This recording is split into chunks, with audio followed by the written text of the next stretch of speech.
రాష్ట్ర వ్యాప్తంగా సంచలనం సృష్టించిన గిరిజన బాలిక అత్యాచార ఆత్మహత్య ఘటన నిందితుడు పోలీసుల ముందు లొంగిపోయాడు. మహబూబ్ నగర్ జిల్లాలోని విద్యార్థిని అత్యాచార ఆత్మహత్య ఘటనకు సంబంధించి నిందితుడు లొంగిపోయినట్లు డీఎస్పీ మహేష్ కుమార్ తెలిపారు. విద్యార్థిని ఆత్మహత్యకు ప్రేరేపించే విధంగా కారకులు కావడంతో పోక్సో కేసు నమోదు చేసినట్లు ఆయన తెలిపారు.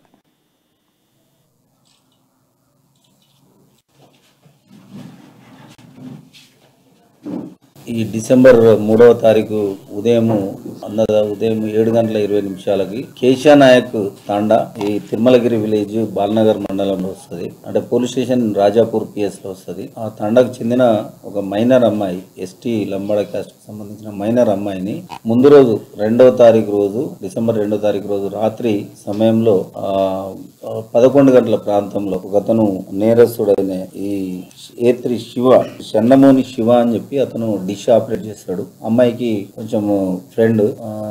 అతను రాత్రి 11 గంటల ప్రాంతంలో వాళ్ళ ఇంటికి పోయి అమ్మాయితో మాట్లాడి అమ్మాయిని ఏదో ముద్దు పెట్టుకొని అన్నాడని చెప్పి తెలుసు.